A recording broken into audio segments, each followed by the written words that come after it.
to this videos? If we make 5,000 likes to this video, we will upload more patriotic news. Thank you. Mexico drops shocking threat. Americans entering Mexico will have to.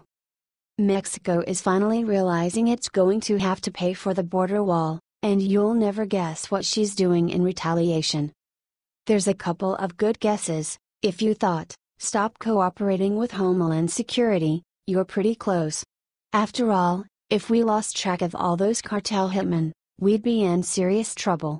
But that idea has already been used as a threat, and Trump didn't blink. And in desperation, it's clear the Mexican government is threatening Trump with the one thing they think will make him back down: money. Specifically, fees for entering the country. Especially from Americans. Fox News reports, a top Mexican official on Tuesday said that Mexico may consider charging a fee for Americans entering the country in what could be seen as a retaliation to President Trump's call for a border wall. Foreign Secretary Luis Videgaray, in response to the border wall, called on his colleagues to consider the entry fee. We could explore, not necessarily a visa, that could impede a lot of people from coming to Mexico, but we could perhaps have a fee associated with entry, Videgaray said. Now, a fee to enter Mexico isn't going to hurt much of America. Although college students looking for cheap tequila will suffer during spring break. And bargain shoppers from Texas might be disappointed that the Mexican barter market isn't so cheap anymore. But overall, a fee for entering Mexico won't do anything at all to the U.S., except perhaps make most of us laugh. Because most of us aren't going to Mexico, and wouldn't even be going if we were charged a fee. The threat of an absurd entry fee wasn't the only threat that Videgaray and the Mexican government offered, however. Videgaray went on to say that if talks between the U.S. and Mexico fail to satisfy both countries, the Mexican government would consider reducing security cooperation. If the negotiation on other themes, immigration, the border, trade, isn't satisfactory to Mexico's interests, we will have to review our existing cooperation. In the security areas. And that involves the National Immigration Agency, the federal police, and of course, the armed forces. To be clear, all those things at the end, the police, armed forces, and immigration agency, are pretty vital when it comes to fighting drugs. It's not that we couldn't do it on our own. It's that it would take a while to get the process going smoothly. Which means that Mexico is threatening to send us more criminals if we build a wall. Comments: Mexico is finally realizing it's going to have to pay for the border wall, and you'll never guess what she's doing in retaliation. There's a couple of good guesses. If you thought, stop cooperating with Homeland Security, you're pretty close. After all, if we lost track of all those cartel hitmen, we'd be in serious trouble. But that idea has already been used as a threat, and Trump didn't blink. And in desperation, it's clear the Mexican government is threatening Trump with the one thing they think will make him back down: money. Specifically, fees for entering the country. Especially from Americans. Fox News reports, a top Mexican official on Tuesday said that Mexico may consider charging a fee for Americans entering the country in what could be seen as a retaliation to President Trump's call for a border wall. Foreign Secretary Luis Videgaray, in response to the border wall, called on his colleagues to consider the entry fee. We could explore, not necessarily a visa, that could impede a lot of people from coming to Mexico, but we could perhaps have a fee associated with entry, Videgaray said. Now, a fee to enter Mexico isn't going to hurt much of America. Although college students looking for cheap tequila will suffer during spring break. And bargain shoppers from Texas might be disappointed that the Mexican barter market isn't so cheap anymore.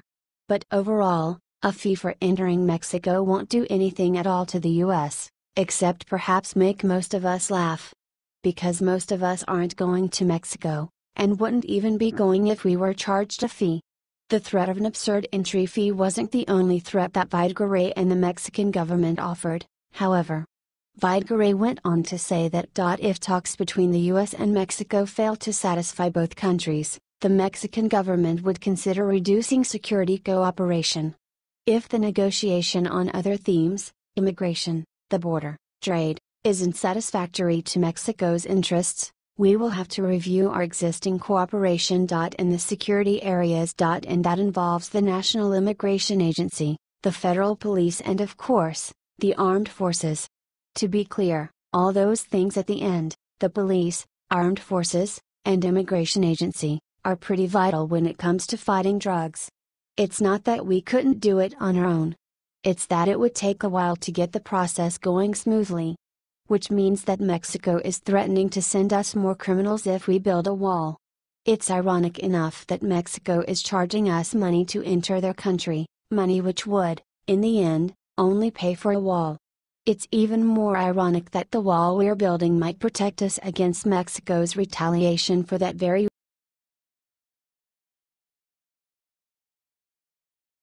Skip Bayless says black NFL players should refuse to play until Kaepernick is signed. The Kaepernick controversy is like the gift that keeps on giving. Now, Fox Sports' undisputed co-host Skip Bayless is saying black NFL players should refuse to play their first game until the embattled football player is signed.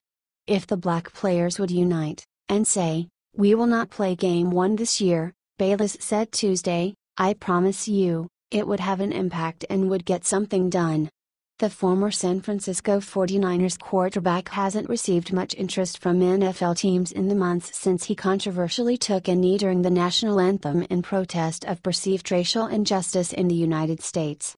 Kaepernick publicly opposed President Donald Trump and former Democratic presidential candidate Hillary Clinton, too, because he didn't feel either candidate would be good for black Americans. Both are proven liars, and it almost seems like they're trying to debate who is less racist, he said of the Clinton-Trump presidential debates.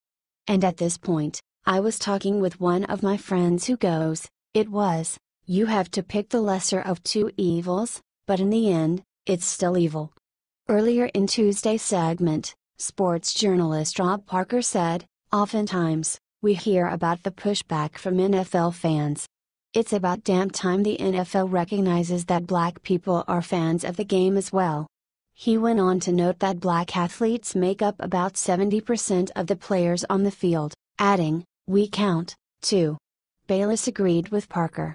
Last week, Bayless and his co-host Shannon Sharpe talked about why, in their view, so many white people dislike Kaepernick. Bayless concluded that most people can't get past the fact that the NFL star disrespected the American flag. Most white people deep down know, Kaepernick is right, Bayless opined. The undisputed co-host's suggestion comes just days after the Miami Dolphins skipped over Kaepernick, signing recently retired Chicago Bears quarterback Jay Cutler, 34, to the team with a one-year, $10 million contract. The Baltimore Ravens were reportedly somewhat interested in Kaepernick, but his chances of a deal there seemingly went south after his girlfriend Nessa Diab suggested in a tweet that the NFL team's owner is racist. Her post likened Ravens owner Stephen Bisotti to a plantation owner and retired player Ray Lewis to a nun.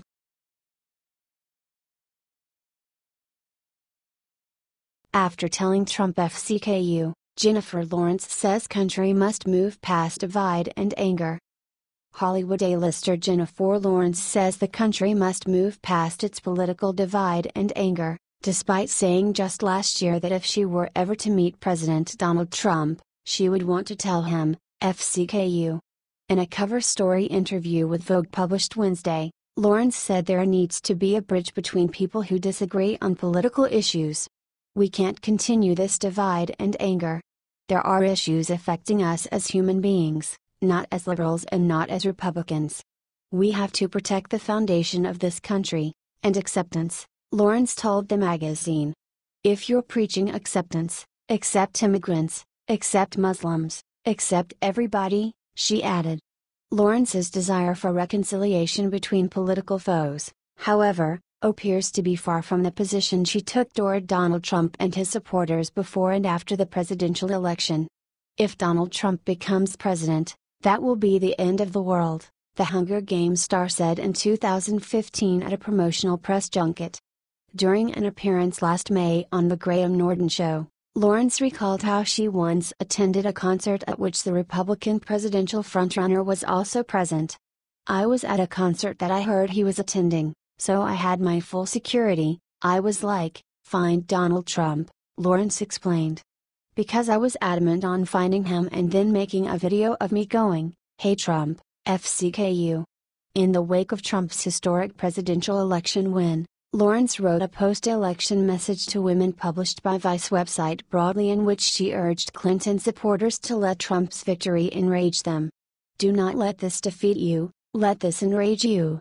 Let it motivate you. Let this be the fire you didn't have before. If you are an immigrant, if you are a person of color, if you are LGBTQ+, if you are a woman, don't be afraid, be loud. She wrote at the time.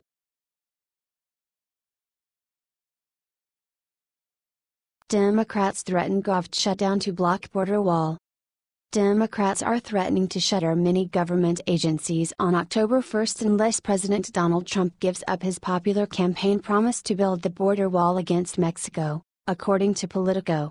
In response, Trump's deputies are offering political compromises to Democrats, including a rise in domestic spending, says Politico. The White House is pushing a deal on Capitol Hill to head off a government shutdown that would lift strict spending caps long opposed by Democrats in exchange for money for President Donald Trump's border wall with Mexico, multiple sources said.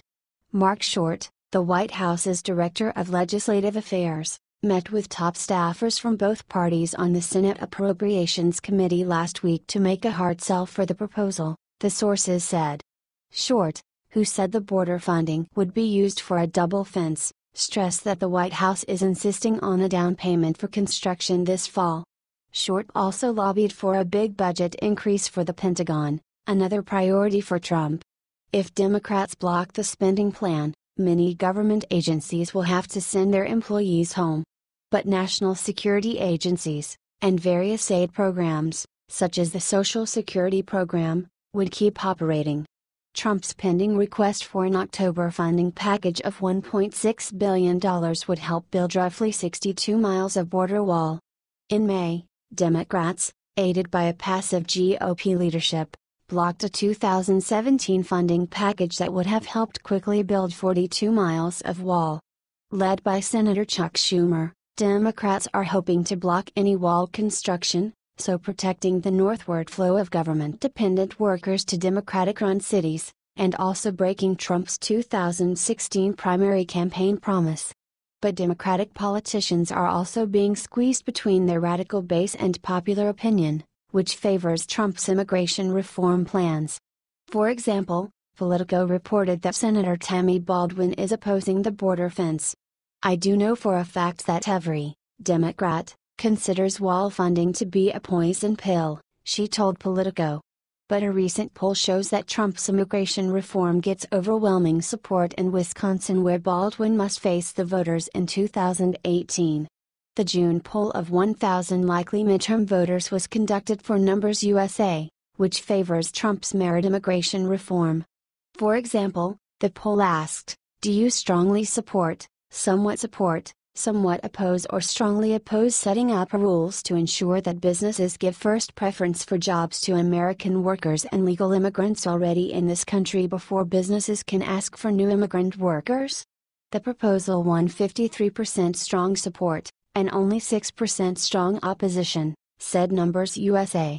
The Numbers USA group also polled in Montana, where Democratic Senator Jon Tester is also up for election in 2018.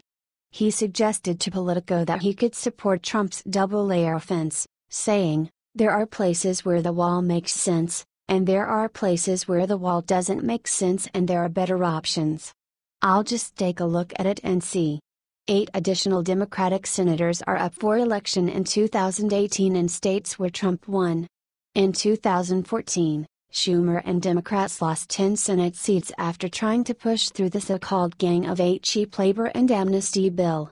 Under pre-Trump policies, the federal government annually imports 1 million legal immigrants into the United States, just as 4 million young Americans turn 18. The federal government also awards roughly 1.5 million temporary work permits to foreigners, grants temporary work visas to roughly 500,000 new contract workers, such as H-1B workers, and also largely ignores the resident population of 8 million employed illegal immigrants. The current annual flood of foreign labor spikes profits and Wall Street values by cutting salaries for manual and skilled labor offered by blue-collar and white-collar employees. It also drives up real estate prices, widens wealth gaps, reduces high-tech investment, increases state and local tax burdens, hurts kids' schools and college education, and sidelines at least 5 million marginalized Americans and their families.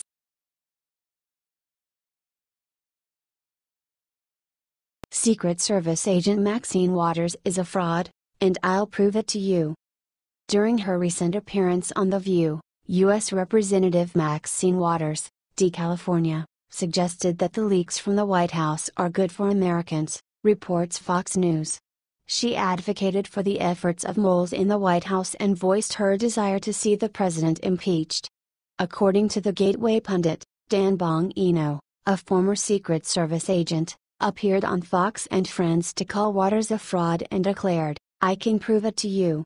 Waters' appearance on The View was filled with controversial statements and calls to action that bordered on treason, as Fox News reported. When co-host Paul Ferris asked if she was upset by the leak of the phone call between President Trump and President Nieto of Mexico, Waters said, "No, not at all, I am so glad they're telling us what's going on." When the co-host tried to point out that such a phone call was confidential, Waters waved it off, saying, "I need to hear these conversations." Another co-host, Jebby Diabila, tried to explain that the leaks could be dangerous as it could become the norm for later presidents and hurt diplomatic ties. However, Waters was adamant that it was all for the best. Responding to the concern for national security and diplomatic relations, she said it wouldn't happen again because it's this president that some people have no confidence in. They're undermining him because they want to see him stopped. They want us to do something. Not every president would be treated this way. She claims the leaks are because Trump has no values. He lies. They know it. And he's the danger. And they want us to do something about it. Contrasting Waters' praise, Bongino was quick to criticize the leakers on Fox and Friends. "This is illegal, fraudulent activity from a bunch of fakes inside the government who don't have the guts to go on the record and actually face the consequences for their illegal actions." He went on to demonstrate how Waters is a fraud. Maxine Waters swore to uphold the Constitution of the United States. She's then suggesting on a national television show that people should violate the law, violate the Constitution of the United States and break the law, to destroy our efforts in international diplomacy, to advance her sick political agenda for impeachment for a crime that doesn't exist. In his words, Waters' actions constitute a violation of her oath as a U.S. representative. He said that is the definition of insanity. Yet Waters' encouragement of leaks and treasonous behavior isn't that surprising to some. According to the Citizens for Responsibility and Ethics in Washington, CREW, Waters is considered one of the most corrupt members of Congress. This label was given to Waters after her exploitation of her position as a senior member of Congress for her own financial gain during the recession. This was according to CREW Executive Director Melanie Sloan, who said, by contacting then Treasury Secretary Henry Paulson to request a meeting, allegedly for a group of minority-owned banks, but then arranging for only one bank, One United, in which she had a financial interest, to attend, Representative Waters violated House conflict of interest rules. Politicians need to be held accountable for violating their oaths and advocating the leaking of confidential documents that could damage diplomatic ties and expose our national security. There is no justification for such behavior, regardless of their personal feelings towards the president.